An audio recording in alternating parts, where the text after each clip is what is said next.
அடுத்ததாக இந்த அறிமுக உரையை நம்ம மாற்ற முடியாது, நம்ம பழகிட்டோம், அது ஒரு எனர்ஜியாகவும் இருக்கு. காதில் குழையும் தோடும் அணிந்திருப்பான் அந்த பெருமான், நல்ல கல் வைத்த கடுக்கன் அணிந்திருப்பான் இந்த அடியான், அப்பன் புலித்தோலை அரைக்கு அசைத்து இருப்பான், இவன் பேச்சிலேயே புலியை கொண்டு வந்து நிறுத்துவான். சரி, நிறுத்துவார்.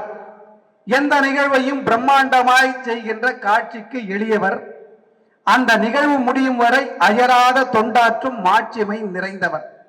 சிலரிடத்தில் லட்சங்கள் இருக்கும், லட்சியம் மட்டும் இருக்காது. ஆனால் இவரிடத்தில் லட்சங்கள் இல்லாமல் போனாலும் லட்சியத்திற்கு குறைவில்லை. இருந்தாலும் லட்ச லட்சமாய் கேட்டு பாருங்கள், இல்லை என்று மறுக்க மாட்டார். பொறுப்புடனே திருப்பணிக்கு உதவி கேட்டு நிதி திரட்டி தருவதை நிறுத்த மாட்டார். திருநாவலூரில் சுந்தரர் கோவில் கட்ட குருநாதர் பவானி தியாகராஜனுக்கு பெருந்தொகையாக 75 லட்சம் ரூபாய் திரட்டி தந்த திருத்தொண்டர்,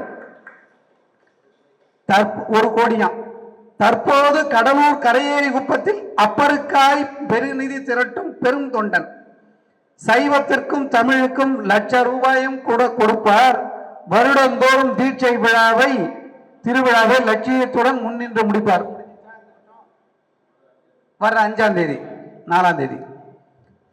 இவர் என் மண்ணின் மைந்தன், திருவண்ணாமலை. அதனால் என்னில் மறக்க முடியாத மனிதன், தமிழ் சொல்லிலும் வழிபாட்டிலும் வேந்தன், யாவரும் போற்றப்படும் புனிதன். வாழ்வியலை ஓட்ட வசதிக்கு பொருள் தேட புதுவையிலே குடி புகுந்தார். தாழ்வில்லா தமிழை அந்த பகுதியிலே வளர்க்க தமது இல்லத்திலே ஆலயத்தையும் அமைத்தார். வீட்டிலேயே கோவில் வச்சு வழிபாட்டுக்கு பொதுமக்களுக்கு விட்டிருக்கார். ரங்கோலி என்பது இவரது வியாபார நிறுவனத்தின் பெயர் அடையாளம். கங்காளன் பூசும் திருநீரும் கண்டிகையும் இவரது மாறாத அடையாளம். இல்லறத்திற்கு தற்கால ஆன்மீகம் ஆத்மாவின் தேடலே அப்படின்னு மிரட்ட வர்றார். கேட்டுதான் பார்ப்போமே இவர் என்னதான் சொல்ல வர்றார். அடியேன் அருணை முருகன் என்றால் இவர் எனக்கு வேல், சக்தி வேலாவார். வாங்க புதுவை சக்தி வேல். அனைவருக்கும் வணக்கம். நம்ம இதுவும் நல்லா புரிஞ்சுக்கணும் தலைப்பை. தற்கால ஆன்மீகம் ஆத்மாவின் தேடலா, ஆன்லைன் அப்டேட்டா?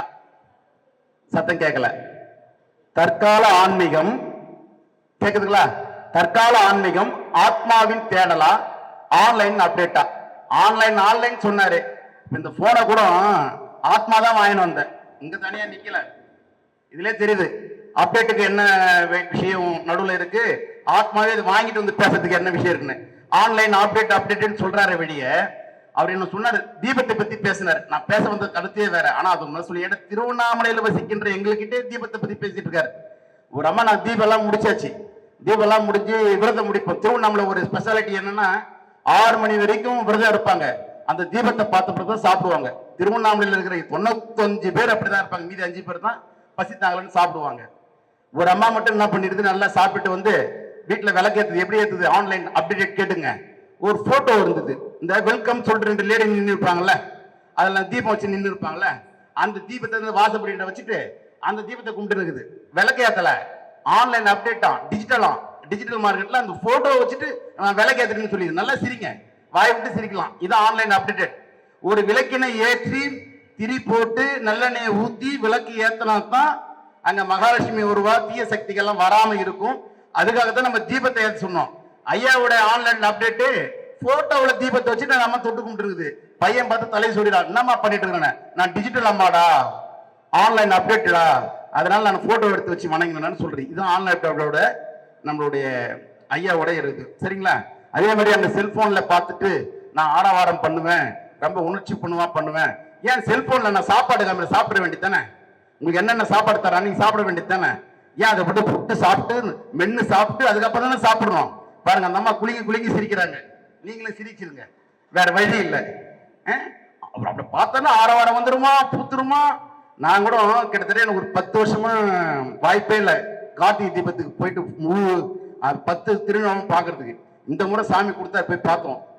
கூட்டம் இருக்கதான் ஏன் செய்யும். அதுக்கு என்ன வழிபாடு தெரியுமா? கூட்டம் இருக்கிறதுக்கு சங்கம வழிபாடு. கூட்டங்கள் இருந்தால் அது சங்கம வழிபாடு. கூட்ட நெரிசல் இருக்கிறது தூரம் தள்ளி பண்ணிடல. அங்க பண்ணில சுத்தி எடுக்கும் சபை அப்படின்னு சொல்லுவாங்க. ஒரு கோயிலுக்கு முன்னாடி வெளினா ஒரு கோயில் இருக்கிற எதிர்க்கு பயங்கரமான வெட்ட வெளிச்சி இருக்கும். அந்த வெளியில தான் பக்தர்களா ஒன்று கூடி இறைவனை பார்ப்பார்கள். நீ ஏன் கிட்ட போய் பார்க்கணும்னு நினைக்கிற? தூரம் இருந்து அந்த கண்ணால நாணக்கண்ணால பாரு, ஊனக்கண்ணால பார்த்தா தெரியாது. அதனால என்னத்தான் நீங்க ஆன்மீகத்தை ஆன்மானா என்ன ஃபர்ஸ்ட்ல அதை தெரிஞ்சுக்கணும். நம்ம எல்லாம் தப்பு தப்பாக தான் போட்டிருக்காங்க. ஆன்மா என்ன என்றால் நல்லா புரிஞ்சுங்க. உயிர்னா எது? நம்ம கிட்ட இருக்கிறது உயிர், எறும்பு கிட்ட இருக்கிறது உயிர், யானை கிட்ட இருக்கிறது உயிர், பூனை கிட்ட இருக்கிறது உயிர். அப்ப எல்லாம் உயிர் தான். ஆனா அந்த உயிர் எந்த சட்டையோட சேருது? மானிட சட்டையோட சேருதா, பூனையோட சட்டையோட சேருதா? அப்படி ஒரு சட்டையோட சேரும் போது தான் அது ஆன்மா. ரைட்டா? சரி, இப்ப நம்ம மானிட சட்டை நமக்கு 6 அறிவுன்னு சொல்றாங்க. நமக்கு 6 அறிவு இருக்குதுன்னு நமக்கு தெரியாது, அது வேற விஷயம். 6 அறிவு இருக்குதுன்னு சொல்ற நாம அப்டேட்ல இவர் சொல்ற மாதிரி செல்போன்லையும் பார்த்து டிஜிட்டலா பார்த்து ஆரவாரம் பண்ணி நம்ம போயிடலாம். ஆனா இங்க கொடுக்குற தலைப்பு என்ன? ஆத்மா ஆன்மீகத்தை எப்படி தேடும்? அப்ப ஆத்மா எந்த பூனை வச்சுக்கின்னு செல்போனை நோண்டின்னு இருக்குது? எந்த எறும்பு செல்போன்ல பார்த்துட்டு இருக்குது? எந்த யானை டிஜிட்டல்ல பார்த்துட்டு இருக்குது? அப்ப ஒட்டுமொத்தமாவே பாத்தீங்கன்னா ஒரு ஆன்மா இறைவனை தேட வேண்டும், ஆன்மீகத்தில் லயிக்க வேண்டும் என்றால் அந்த உயிர் ஆத்மாவாக இருந்து தான் பண்ண முடியும். அப்டேட் ஏட்டு சுரக்காய் நல்லா ஒரு ஜொர்ம கை தட்டுங்க, எல்லாரும் எல்லாம் கை தட்டுங்க. பைத்தி மாதிரி சிரிங்க சிரிங்க. ஏன் கேட்டா தன்னை தானே சிரிப்பதில் ஒரு அமெரிக்காவில் இது மாதிரி ஒரு 10 ரூம் வச்சு சின்ன லைட்டா டிவி போட்டு தன்னைத்தானே தட்டிக்கிறான், தன்னைத்தானே சிரிச்சுக்கிறான். என்னடான்னா உடம்பு அப்டேட் பண்றான், சுறுசுறுப்பாக்குறான். அதுக்கு தான் உங்களை சிரிக்க சொன்னது. சிரிப்பதற்கு எதற்கு? சிந்திப்பதற்கு. சரியா? அப்படிப்பட்ட இறைவன் யாரு? சிவபெருமான். அவருக்கே 4 சீடர்களை மூலமாத்தான் இந்த வழிபாட்டு முறைகளை ஆன்மீகத்தை பரப்பினார்கள். அவருக்கே 4 பேர் தான். நமக்கு 25 பேர் இருக்குது, பெரிய விஷயம் தான் இல்லையா? இந்த 25 பேர் நீங்க 25,000 பேருக்கு சமம். ஒரு அம்மா பேசினாங்கல்ல, அந்த கண்ணையர் அம்மா பேசினாங்கல்ல, நான் ஒரு பெண் 4 பேருக்கு சமம் சொன்னாங்களே, அதே மாதிரி நீங்க 25 பேர் இருக்குங்க, நீங்க 25,000 பேருக்கு சமம். அப்ப உங்க கை தரத்துல எப்படி தட்டணும்? அங்க கேட்கணும், மேடவாகத்தை கேட்கணும், ஜலடன்பேட்டையில இருந்து மேடவாகத்தை கேட்கணும். அப்ப எங்க ஐயா பேசுறாரு, என் முன்னாடி அங்க கேட்கணும், ஓ நல்லா பேசுறாரு போல, அந்த அளவுக்கு நீங்க கை தட்டணும். ஆக ஆத்மா மூலமாக தேடப்படுற ஆன்மீகம் தான் நமக்கு இறைவனிடம் முத்தியை பெற்று கொடுக்கும். நீ ஆன்லைன்ல ஒன்னும் மனசாட்சி தொட்டு சொல்லுங்க. ஆன்லைன்ல நீ எது ஒரு செல்போன்ல 2 ஆடு வந்து நிற்கும். அந்த ஆடை பார்ப்பேன், இந்த ஆடை பார்ப்பேன், ஆடுமே பேன் மிஷின் இருக்க வேண்டியதுதான். ஆக உங்களுடைய கவனம் முழுவதும் இறைவனைத்தான் நாம் தேட வேண்டும் என்று ஒரு முடிவு செய்து விட்டால், இங்க கேட்ட சப்ஜெக்ட்ல கரெக்டா இருக்கணும், எங்கேயும் வெளில போயிடக்கூடாது இல்லையா? ஆன்மீகம் தற்காலனா சார், இறந்த காலம், நிகழ்காலம், வருங்காலம், எல்லா காலத்திலும் இறைவனை தேடித்தான் ஆக வேண்டும். அர்ஜுனன் இருந்தான், வில்வித்தைக்காரன். எப்படிப்பட்ட வில்வித்தைக்காரன்? அவனை மீறி ஒரு பயனும் இல்லை.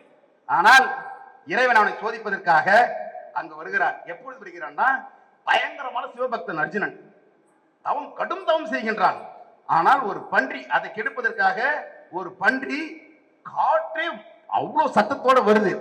ஆனால் இவன் பன்றியை காணவில்லை, தவத்தில் இருக்கிறான். ஆனால் சிவபெருமான் அர்ஜுனனை பார்த்து கொண்டிருக்கிறான், விடாமல் பார்த்திருப்பார். நம்மளா பசு கூட்டம், இந்த உயிரை யாரும் நம்ம கவனிச்சுட்டே இருப்பாங்க. இறைவன் பார்த்துக்கிட்டே இருக்கிறான். என்னடா அர்ஜுனன் கிட்ட இந்த மாதிரி பெரிய பன்றி போகுதுன்னு சொல்லிட்டு அவர் ஒரு வில் எடுத்து விடுறாரு. இவன் டக்குன்னு ஏதோ ஒரு வைப்ரேஷன் இவனை உருவாக்கி அர்ஜுன் ஒரு வில் விடுறான். 2 போய் பன்றியை தாக்கிடுது.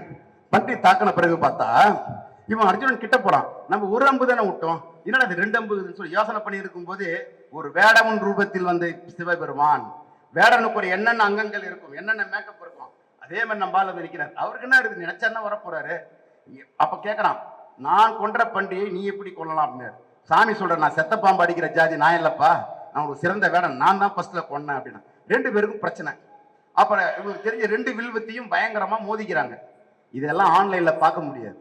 ஆத்மாவால இந்த 2 ஆத்மா ஒண்ணு சேரும் போது இவ்வளவு பிரச்சனை நடக்குது. அப்ப சாமி சொல்றாரு, இவனுக்கு நாணத்தை கொடுத்துடணும் இந்த டைம்லயாவது. வில்வத்தில 2 பேருமே சலிக்காம இருப்பாங்க. அப்ப சொல்றான், சரி வில்வத்தை நம்ம 2 பேருமே ரொம்ப கத்துருக்கிறோம், எல்லாத்திலையும் ஃபர்ஸ்ட்ல இருக்கிறோம். சாமி சொல்றாரு, நாம மல்யுத்தம் பண்ணலாம்னு சொல்லிட்டு 2 பேரும் கட்டி பிடிச்சி புரள்றாங்க. அப்ப இறைவன் தன்னுடைய திருவடியை அவருடைய சிரசில வச்சு அவருக்கு நாணதீக்க கொடுக்குறாரு. டக்குன்னு அவர் ஒரு ஷாக் அடிச்ச மாதிரி, என்னடா இது, யார் ஒரு சாதாரண மனிதன் நம்மளோட சண்டை போடலையே. அப்பதான் பாக்குறாரு, ஞானம் வந்துருதுல்ல, ஞான கண்ணாங்க இறைவனாக இருக்கின்றார். அந்த இறைவனை அவர் என்ன பண்றாரு, தொழுறாரு, அழறாரு. ஆனா அவர் எதுக்கு தவம் செஞ்சார் தெரியுமா? அந்த நல்லா கைத்தட்டுங்க, தப்பு இல்லை. பரவாசுரன் அந்த பானத்தை பெறுவதற்காகத்தான் அவர் தவம் இருந்தார். இறைவனை பார்த்த பிறகு, சரி உனக்கு என்ன வரம் கேள், நான் தருகிறேன் சொல்றாரு. அப்ப அவர் என்ன சொல்றாரு, என்ன வரம், அவர் இன்னும் 3 நிமிஷம் எடுத்துனார்ல, என்ன வரம் தேர்வு கேட்கிறாரு. அப்ப அவர் சொல்றாரு, நித்தமும் உங்கள் சிந்தனையிலிருந்து நான் மாறாமல் பூசிக்க வேண்டும். ஆனா தவம் என்பது எதுக்காக? அந்த பாராசுரம் பெறுவதற்காக தான் தவம் இருந்தாரு. இறைவனை பார்த்து விட்டா எல்லாம் மறந்து போகுது. அப்ப டிஜிட்டல்ல பார்த்தா எதுவுமே மறக்காது, எல்லாம் ஞாபகம் தான் வரும். ஐயோ அந்த பணி இப்படியா, இந்த ஜட்டி இப்படியா, இந்த பாவம் அப்படித்தான் நமக்கு ஆயிட்டு வரும். அப்ப ஆன்லைன்ல நம்ம கடை தேர முடியாது. அப்ப சொல்றார் சாமி, இப்ப நான் கேட்கிற அந்த பாராசுரத்தை கொடுத்துறேன். ஆனா நீ கேட்ட பாரு, முத்தியை கேட்டல, அந்த முத்தியை நீ மறுபடியும் பிறப்பு எடுத்து வா அப்படின்னு சொல்லுவதுதான் கண்ணப்பராக பிறக்கிறார். அந்த கண்ணப்பர் எப்படியெல்லாம் பண்ணாருன்றது உங்க எல்லாருக்கும் தெரியும். அந்த கண்ணப்பர் மீண்டும் கண்ணை கொடுப்பதற்கு நாங்க ரோட்டரி கிளப்ல இருந்து கண்தானம் செய்கின்றோம். அது யாரா வழி வகுத்ததுன்னா இறைவன் வழித்தார். அது யாரா முன்மொழிந்ததுன்னா கண்ணப்பர் வழி வகுத்தார்.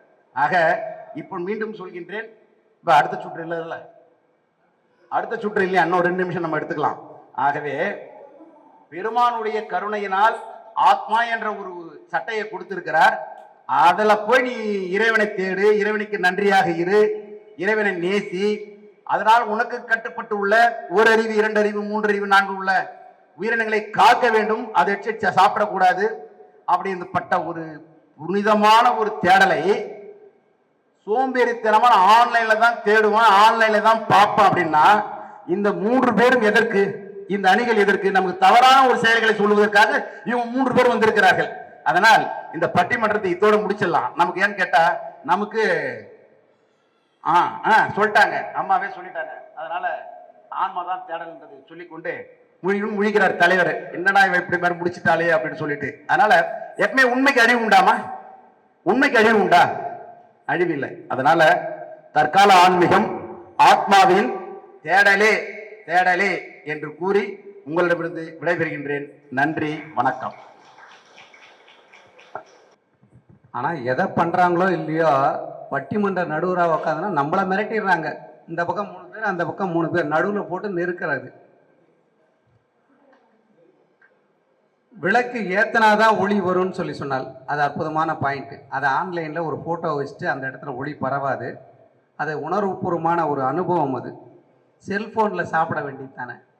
எனக்கு கூட நிறைய பேர் மத்தியானம் ஒரு 2 மணி வாக்கில் ஒரு ஆன்லைனில் ஒரு ஃபோட்டோ அனுப்புவாங்க. அதில் விதவிதமாக சாப்பாடு இருக்கும். அது பேர் குற்றமுள்ள நெஞ்சு குறுக்குறுன்னுது அனுப்புவாங்க. மத்தியானம் சாப்பாட்டுக்கு அனுப்பிச்சிருக்கேன் அப்படின்னு. அதை நல்ல பசியில் இருக்கும்போது கடுப்பாகும். ஆன்லைனில் அனுப்பிச்சிட்டாங்க. இதே சாப்பாடு கொண்டு கொடுத்தாங்கன்னா நமக்கு எப்படி இருக்கும்? காலையில் பசி நேரம் நான் ஒருத்தங்களுக்கு ஃபோன் பண்ணேன். ஃபோன் பண்ணி, எனக்கு காலையில் இப்போ நேரம் இல்லை, எனக்கு உடனே டிஃபன் வேணும், கடைக்கு போகிற அளவுக்கு இல்லை, வீட்லேயும் யாரெல்லாம் எல்லாம் ஊருக்கு போயிட்டாங்க திருவண்ணாமலை. ஒரு வீட்டிலேருந்து டிஃபன் வந்தது. ஏன் ராணிமா வீட்டில் வந்ததுன்னு சொல்லிடுறேனே. டிஃபன் வந்தது கரெக்டாக எங்கள் வீட்டிலேருந்து எல்லாம் வந்துட்டாங்க, பையனும் மருமகளும் வந்துட்டாங்க. அந்த நேரத்தில் அந்த டிஃபனை ஆன்லைனில் அனுப்பிச்சிருந்தா என்னால் சாப்பிட்ருக்க முடியுமா? நேரடியாக வந்தது. ஆனால் ஆன்லைனில் பதிவு போடலாம், பசிக்குது அப்படின்னு, சாப்பாடு 5 நிமிஷத்தில் வந்துடும்ன்ற தகவலை கொடுக்கலாம். ஆன்லைன் தேவை தான், ஆத்மாவும் தேவை, ஆன்லைன் அது ரெண்டுமே உடலும் உயிர் மாதிரி ஆகிப்போச்சு. அதனால் அவருடைய பாயிண்ட்டுக்கு இவர் மறுப்பு சொன்னார். அது மட்டும் இல்லை, ஆன்மா மானுட சட்டையாகட்டும் இல்லை ஒரு விலங்குகளுக்கு எந்த சட்டையை போட்டாலும் சரி, அது நேரடியாக கொண்டு போட்டால் தான் அது அந்தந்த உயிருக்கு உண்டாகும், அது மேட்ச் ஆகுன்றதையும் பிரமாதமாக சொன்னார். விலங்கு பூஜை பண்ணுது அப்படின்னு சொன்னால் அதை நம்ம ஒரு பூனை பண்ணுது ஞானம் பண்ணுது அப்படின்னு சொன்னால் ஆன்லைனில் அது நல்லா இருக்குது. ஆனால் உண்மையிலேயே விலங்குகள் பூஜை பண்ண தலத்தை நாம் கேள்விப்பட்டிருக்கோம், பார்க்கல. ஆனால் அது உண்மையான விஷயம். அது ஆன்மா லயிச்சு அந்த யானையும் சிலந்தியும் திருவானைக்காவில் கோச்செங்கட் சோழ நாயனார் அந்த இதில் முற்பிறப்பில் அந்த பூஜை பண்ணது அற்புதமான. வினை கழியும். ஆன்மாக்கள் ஆத்மாவோட தேடனா வினை கழியும். ஒரு இடத்துல போய் நின்று ஆன்லைனில் தீபத்தை பார்த்துன்னா வினை கழியாது. அந்த கூட்டத்தில் எவன் மிதிச்சாலும் சரி இடித்தாலும் சரி சாமியை நினச்சிக்கிட்டா எதா இருந்தாலும் கழிஞ்சு போகுன்றது சத்தியமான வார்த்தை. அவர் விஷயத்துல அவர் சரியா சொன்னாரு, இவர் விஷயத்துல நல்லா தானே சொல்றாரு.